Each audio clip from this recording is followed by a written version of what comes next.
നബി സല്ലല്ലാഹു അലൈഹി വസല്ലമ തങ്ങളുടെ മുമ്പില് പാവപ്പെട്ടവരായ സഹാബികൾ വന്നിട്ട് പറഞ്ഞു, നബിയെ, പ്രതിഫലം മുഴുവനും സമ്പന്നന്മാര് കൊണ്ടുപോവാ. അവര് ഹജ്ജിന് പോകുന്നു, ഉംറയ്ക്ക് പോകുന്നു, പള്ളി കെട്ടിക്കൊടുക്കുന്നു, സദഖ കൊടുക്കുന്നു, എല്ലാം അവര് ചെയ്യുന്നു. നമ്മൾ പാവപ്പെട്ടവര്, നമുക്കൊന്നുമില്ല, നമുക്ക് ഉടുതുണിക്ക് മറുതുണിയില്ല, പാവപ്പെട്ടവരാ ഞങ്ങൾ.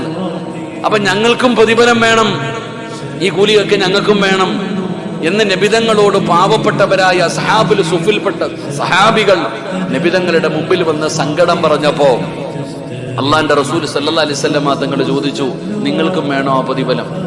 നിങ്ങൾക്കും വേണോ ആ പ്രതിഫലം? നിസ്കാരം കഴിഞ്ഞിട്ട് സുബ്ഹാനല്ലാഹ്, അൽഹംദുലില്ലാഹ്, അല്ലാഹു അക്ബർ, ഈ ദിക്ർ പറ, നിങ്ങൾക്കും ആ കൂലി കിട്ടുമെന്ന് മഹാനായി നബിയുനാ റസൂലുള്ളാഹി. എന്റെ പ്രിയപ്പെട്ട സഹോദരങ്ങളെ, നിസ്കാരം കഴിഞ്ഞിട്ട് ഇരുന്ന് ദിക്ർ പറഞ്ഞാൽ മതി. പറയാറുണ്ടോ? ഇന്നത്തെ ദിവസം 5 വഖത്ത് പറഞ്ഞ ആരാ ഉള്ളേ?